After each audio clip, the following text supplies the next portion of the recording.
biggest thing I've seen you do is from previously before 2019 is that you were always going back into like what wasn't working for you constantly. And I don't know if that was self-sabotage or whatever what you were running, but now it seems like you're flowing through what you actually want to do. Mm-hmm. And with what you're wanting to do makes everyone else that's involved in your life smoother, actually, because you're flowing through your life. So everyone that's coming in your life is, you're going towards, it's just more freedom. It feels like you have more freedom for yourself, for your perspective. And everyone has their own perspective of what freedom is, right? Mm-hmm. But that's the biggest thing I've seen through you, which is good, because a lot of people, they're living day to day and they feel like they're doing the right thing, but, they know for themselves it's not what they really want to do. You don't think too hard about the question. You just answer it, right? Just whatever comes to you, right? You don't judge the answer. Mm-hmm. You just give it to him. Yeah. Just be open and honest. That's all you need, and then he'll guide you. He'll show you how to do it, and then it's like, boom, dude! Literally in 1 second, Yeah. all the patterns and all the shit that we grew up with and all of that is just boom, like gone. Yeah.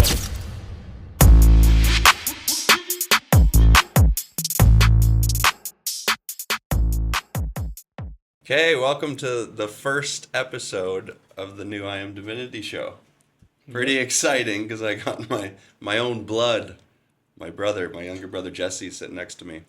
We're just gonna shoot off the cuff here. He's about to go into the program with Don for the first time. So just want to answer a couple questions that I have for him that may be helpful for you guys, especially if you're looking at doing this or you have done it. It'll be something that you can relate with. So Jesse, it's been 6 years or so since I did the program. Yeah, 2019, right? 2020, yeah, April. 2020. And I'm curious, in those 6 years, what you saw different in me that you were even like open and wanting to do this. So let's start there. And then I also want to get into the 3 years ago when you almost did it. Yeah. Right? What stopped you from that? But just going back over these last 6 years, like what have you seen that we've been doing, or my travels with Dawn, or how I've been different, or anything like that you noticed that was like, what, maybe I'll try this. The biggest thing I've seen you do is from previously before 2019 is that you were always going back into like what wasn't working for you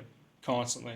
And I don't know if that was self-sabotage or whatever what you were running, but now it seems like you're flowing through what you actually want to do. Mm-hmm. And with what you're wanting to do makes everyone else that's involved in your life smoother, actually, because you're flowing through your life. So everyone that's coming in your life is, you're going towards, it's just more freedom. It feels like you have more freedom for yourself, for your perspective. And everyone has their own perspective of what freedom is, right? Mm-hmm. But that's the biggest thing I've seen through you, which is good, because a lot of people, they're living day to day and they feel like they're doing the right thing, but they know for themselves it's not what they really want to do. Damn, that's a great point. Like just Right. out of alignment with, Out of alignment, with who totally they are, out of right? alignment, yeah. And you're right, I had massive self-sabotage. Yeah, Like everyone does it, and even subconsciously people go through it all the time. They think they're doing the right thing all the time, but then they keep repeating the same shit over and over, and it's a real thing. Or the belief is that you have to do something in a certain way that you don't really want to do, but your belief is that you have to do it. You have to do it. You have to play this role. Yeah. And then you're playing this role, and it's kind of bullshit for yourself, and then people around you, it doesn't work for them either.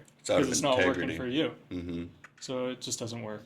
And then you just resent your whole fucking life and end up Yeah. blowing up and like destroying it all. Okay, let's start over. Yeah, I did that many times. And everyone has their own path of, their own alignment. There's no right or wrong, but just a lot of people are living through bullshit. Yeah, it's like, are you on track and in alignment with who you are and what you want to do? What you want to do, yeah. Without the bullshit limiting beliefs that are blocking you. Well, yeah, you nailed it. I mean, that's totally what I've experienced, is that like literally from day one that I did the program, it was just like, boom, this whole new world, that I didn't have all this bullshit, like all this baggage attached to me, that I couldn't do what I really wanted to do. Yeah. I was always like settling in some way. To play this role. Yeah. Right? Yeah. Exactly. Like just making it work or whatever. Yeah. And just since day one, I've just been like, whoa, I'm free. I'm just free to be me. Yeah. And whatever that is, right? That's different for everyone. We're all unique. Yeah. We're like our DNA doesn't is have like to a be snowflake. traveling, doesn't have to be doing this, but it's just for your individual self. Yeah.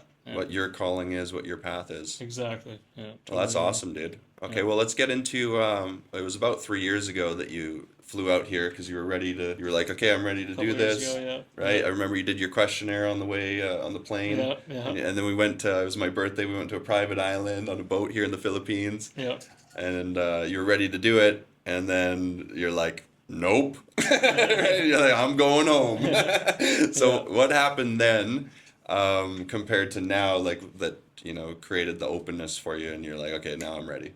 Just going through more things in my life, like more things that weren't working for me. So I realized I have to change something to get where, I feel like it's better for myself. Mm-hmm.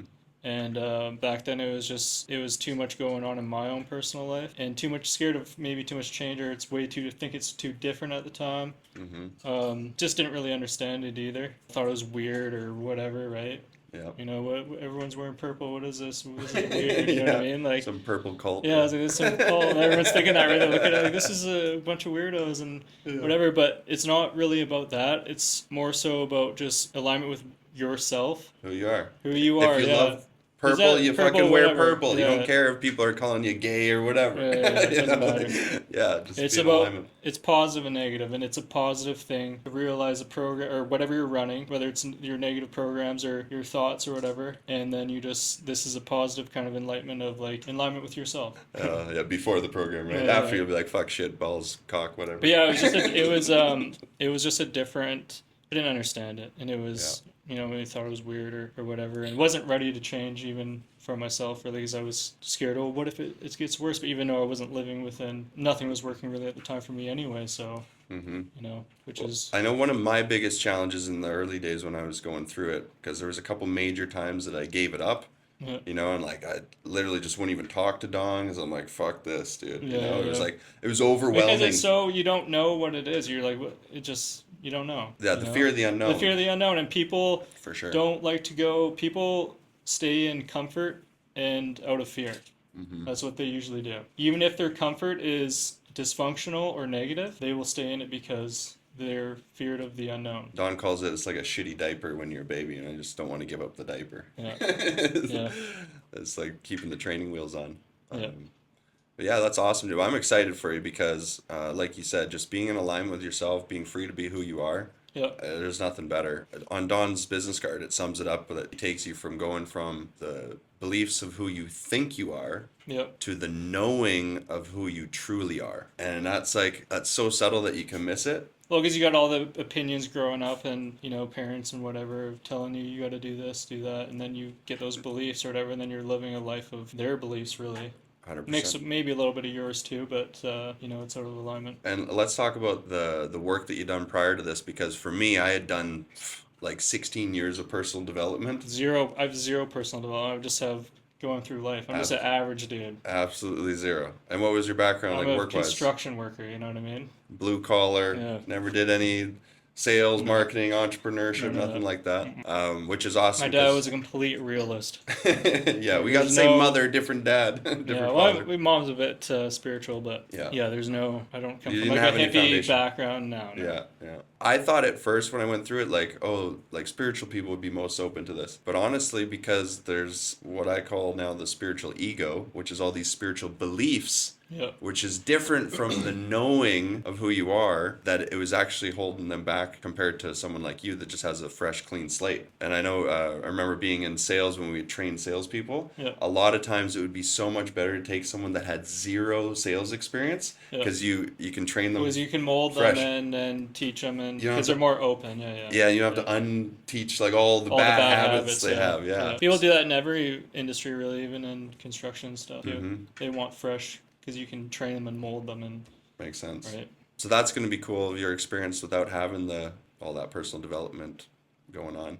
I think we just get into it and then we'll do a little interview afterwards. Yeah. It's going to be about an hour or so. Don's going to sit here. He's just going to ask you questions. That's all he does is ask you questions because Sure. you got all the answers Mhm. inside you, right? So all he is a guide to show you how to get to that core of who you are. Sure, I'm open. And it's so cool. It's like it's effortless, it's easy, it's smooth. I remember when I flew in, I was down in Cabo and I called Don. I had known him for about 3 years at that point because I had met him at different events in Vancouver, and he was working with high level entrepreneurs there. I couldn't afford his program at the time. He was charging $100,000 a person in groups, and I also just didn't align for me. But 3 years later, when the lockdown happened, Yeah. I was down in Mexico and he popped up on my Facebook, like literally on my own personal Facebook wall. And he Yeah. doesn't use Facebook, right? Yeah. But one of his assistants just posted a video and I just saw it. I gotta call this guy. Yeah. And he had one of the coolest business cards I'd ever seen in my entire life. So I rarely keep cards, but I Yeah. kept this one and I found it. You still have it? I still have it, and Really? it's like this. It was all these cool shiny colors and whatever. Anyway, I call him. He didn't remember me, but I remembered him. I said, Don, like, we gotta meet, dude. You know. And he's like, well, when are you in Vancouver next? I don't know, man. I think the airports are closed, but I'm gonna see if I can get a flight there. You know. Yeah. So I hung up the phone. Looked, there was a flight going through California 2 days later. I called him Friday. It was a Sunday. Booked the flight. It was landing at 11. I said, okay, Don, when can we meet? I was thinking sometime in the week. He's like, well, what time do you land? I said 11. He's like, how about we meet at 12? Yeah. I'm like, okay. I didn't ask any questions, dude. I didn't know what he did. Yeah. It was just like this feeling, the sense that I needed what he had. You know, I could just see something different with him. And you were always looking for stuff too. And I was searching Yeah, for you're so always long, searching. dude. I remember even when you were super young, like when I was a kid, you were always trying to get personal development and books and everything. You were always trying to progress. Yeah, I started reading is like cool. Rich Dad Poor Dad at like 13. And we were kind of like in the shadows, like. Like, what's this Yeah, fucking yeah, crazy maybe kid we doing? would come along. I remember come along with you at door-to-door sales at TELUS. Yeah. It was cool. It was cool. Did a lot of different things. But I always went back with my dad and did what he was doing. But it was cool seeing it. Yeah. Yeah. I remember I went with you and your dad one time doing Yeah, it was hell, the eh? labor. Yeah. It lasted like 3 days, dude. Yeah. Laying carpet and shit. Oh my goodness. so I was like, I'm dysfunctional. never leaving sales. Yeah. I'm never gonna be. Oh yeah, for anyone that job was horrible. But anyway, yeah, I landed and met with Don, and I just remember pulling up. I asked if my friends could come. He's like, nope. I'm like, okay. Jumped in his car. We went to the ocean in West Vancouver there, and then a camera guy showed up, and it was just me and Don sitting on 2 chairs like this with a big oak tree outside. Cole Harbor. No, West Van, like behind the Whole Foods. And all Oh that. yeah. Back where me and Chase lived. Across the bridge though. Oh okay. Yeah, West Vancouver. And then he just starts filming, and Don just opens up his clipboard. He's like, "All right, I've got a few questions for you," you know. Yeah. And I didn't know nothing, but I did ask him one thing on the way. I Yeah. said, "All right, Don, how can I prepare for this?" And he's like, "Don't sleep tonight." What the fuck is this guy talking That's what he said about? to me. He said, try not to sleep tonight. And I thought he was joking because we were traveling for so much. I guess it's his thing, eh? Well, I haven't heard him say it to many people, but I Yeah. guess he said it to you too. He told me after why he said it, and I'm like, why did you tell me not to sleep? He's like, well, just imagine you're getting in the ring with Muhammad Ali. You'd at least hope he didn't sleep well the night before. And then Oh yeah, less resistance. Yeah, less yeah. resistance. Yeah. Come to find out, the size of my ego was like Muhammad Ali, you know? Yeah. Yeah. Totally less resistance. So I was so tired. I was dead tired. Didn't sleep the whole night. Yeah. Like stayed up in the airport overnight, and I was just like, okay, like let's get these questions out, right? Yeah. But yeah, it's like no resistance. You don't think too hard about the question. You just answer it, right? Just whatever comes to you, right? You don't judge the answer. You just give it to him, you know? Yeah. Just be open and honest. That's all you need, and then he'll guide you. He'll show you how to do it, and then it's like boom, dude. Literally in 1 second. Yeah. All the patterns and all the shit that we grew up with and all of that is just boom, like gone. Yeah. And you're like, whoa, what the hell? As he tells you the truth, or just tells you how it is, or It doesn't even tell you, he shows you, and then he guides you to just experience it. So it's not like he's coaching you, teaching you, none of that. It's none of the thinking stuff. He actually has to bypass the mind to get you to the place where you shift energetically, right? That's cool. And he has his own technique to do it, but it is cool. And when you experience it, or at least when I did, it was just, whoa, like clean slate, dude. That's like you're crazy. just completely free of all these chains, baggage that you had that you didn't even know you had because it's just your normal. yeah. But Right? you've had Just- times where you've done it and you've gone back to what you were doing before, though. Right? 100%. I was like, oh, I gotta go find that bag. Yeah. You know? Yeah. Yeah, and I did that 3 major times with him. Yeah. And each time when I did it, my programs came back so hard, so fast, so intense Yeah.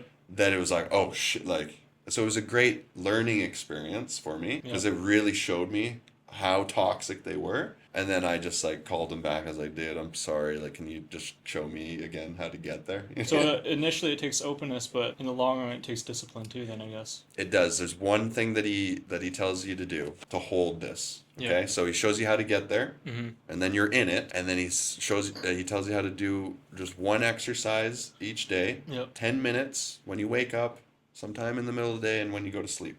Hmm. It's not hard, but the amount of people, including myself, that just didn't do it. A form of meditation. Kind of. Meditation still, though, is in the mind. This is what you're doing is recalling the feeling. Feeling. So it's an emotional. It's a type neurological cellular, and what Mhm. you're doing is you're getting the cells to get used to this new high level of vibration and energy. And so you need to do that each day for them to really like a muscle. Like if we didn't go to the gym, Yeah, you just get. how long is it before you lose your muscle? Yeah. It's the Couple same months. Yeah. Yeah. same thing. So that's the physical version of if you don't do that daily holding, then your energetic muscle. It's like a spiritual exercise, is what you're saying. Totally. Yeah. And I'm telling you, I've tried not doing it over the last 6 years many times. Yeah. And you just wake up one day, you're like, oh my God, I'm in all my shit. You know? And it's like gravity just takes you back. So Yeah. you're right with the commitment that I see almost nobody does. And I don't know if it's just because it seems so simple. Seems like it's, well, what's the use? I remember for me, it's like I'd done it every day for a couple of years. I'm like, it must be locked in now. Yeah. And I just stopped for a few weeks and it's like, oh, it's not. Like, oh, you can go back real quick. And it's because you're going out into the world that on average is at 100 to 200 consciousness out of 1,000. Yeah. It's like you're gonna get pulled down, bro, like crabs in a bucket, right? Yeah, yeah. So you got to make sure you keep yourself strong. Well, I saw that graph too on Google, and that guy The that scale wrote of that book, consciousness, right? Who was Dr. it? Hawkins. Yeah, yeah, and that does make sense because if you look at the lowest of like guilt and shame, and those are the people like living on the streets. Yeah. They have a lot of victim Yeah. guilt, and it does make sense. It's the lowest for level. sure. Yeah, and then a level 100 is fear. Yeah, And it didn't take much more than a C word, the whole pandemic, yeah, to see how many people were really living in fear. yeah. Like now you can see it physically because they're all wearing the mask and they're all getting 4 or 5 shots or whatever. Don and I were traveling the world at that time, dude, with no mask, no nothing. And everyone just living in fear. Yeah, Yeah. that was a And you big. could just Yeah, see it, right? So you Oh, can for see how sure. most people are at that level. yeah, So yeah, it is. And Dr. Hawkins did the most amount of like scientific research and development for what we're talking about, which is the levels of consciousness. Yeah. So what you're gonna experience, I mean, obviously open to what you're gonna have your own unique experience, hmm but from the general sense of my experience and then seeing thousands now people have worked with Don that I've witnessed. Let's just say, for example, I was at around 125 on the scale yeah. of consciousness. hmm And Dr. Hawkins himself says the average person will go 5 points up in a lifetime. Yeah, So they don't do any. don't do any work. Any work, yeah. 125 to 130, let's say, right? Yeah, And Don's going to guide you to the place which is actually our natural state, the state of enlightenment, which is over 700. 700 to 1,000 on the scale is the place of enlightenment, which ironically is who we truly are, yeah. right? hmm So you're just experiencing fully who you really are, right? That's 700 to 1,000, but you're going from 100 to there in literally the next hour, Yeah, it's nuts. compared to 5 points in a lifetime for the average. You know what I mean? Yeah, So yes, it can be very shocking to the system, overwhelming, but it's so blissful that you're just like, whoa! It's like Yeah. just natural high, right? And you're like, oh, like for me, I was like, oh, that's all I wanted after you get a taste of it. we But must have that means you must have a low then if you're say you stop doing the daily holding, meditation, whatever yeah, holding. yeah, we call it divine You focus. probably have very low lows then if you're experiencing highs. Well, yeah, imagine you get used to the 700, even if it's only for a couple days, Yeah, and then you're gradually going back down to the 100. Yeah. It's a big contrast, dude. But I know people that decided to just do that. They blocked Don and I, didn't talk to us anymore. Yeah. I mean, I just showed you the prime example, my one friend, Joshua Gabby, who was in the walker for Yeah. 4 years up until he worked with Don. And then that day, bro, sprinted in the field. You Yeah, I saw it saw on the the video. Yeah. So imagine, right? He went from And he's still on the walker today. he went back to the walker. Yeah. Why? Because like we were talking about, attached to not committed, keep going, but attached to all the belief shitty. of, Yeah, he was attached to the victim story Victim, of yeah. I'm in a walker. Yeah. Look at me, poor me, right? Yeah, milking it. Yeah, and I love the dude to death, and I hope he sees this because he's been starting to reach out again, which is awesome. And I hope he is ready to go back to that place because he knows what I'm talking about. Yeah. How do you go from that low of I can't even walk without, to holy shit, I can fucking run, Yeah. right? Yeah, it's wild. And then decide, you know what? I'm gonna go back to the poor me, you know. Yeah. I can't even walk. But yeah, the attachment of that, people taking care of you, you get an external Yeah. love. Get a little bit of money, whatever. Yeah, a little bit of disability from the government, like whatever, dude. Yeah. Like what, like all those things add up. Some people I've noticed They just get comfortable, is what it is too. comfortable. Some Yeah. people are in relationships that they go up real high. Their partner is not willing to go there. Mm-hmm. So then the only option, dude, is for you to go back down to where the partner is if you want to stay in relationship. Yeah. And there's so many people that I've seen go through this process that their partner wasn't willing, Mm-hmm. and so they gave up the entire thing for the partner to stay in the relationship. And that stuff's not easy, especially when you're talking about maybe they're married, maybe they have kids, Well, mortgage. losing a relationship is like one of the biggest fears for the average person, right? Yeah, because that old external love, you know, trying to get love in all the wrong places. Yeah, external validation. Uh-huh. Yeah. And that's what the ego, that low consciousness is externally referenced. So that's why it's never enough. You're always trying to get whatever it's money or outside love or whatever to fill you up, and there's always a void. And that's why like I struggled with addictions before this, all of that, because I was just constantly trying to fill the void. Trying to fill it. Yeah. And you can't, dude. No Yeah. matter how much your partner loves you, no matter how much money you make, and you see it all the time with all these people that are multimillionaires, famous, whatever, and they're fucking depressed, Cup's always half suicidal. empty. Yeah. It's never enough, right? Yeah. So that shift of just going from that external belief to that internal knowing, Yeah.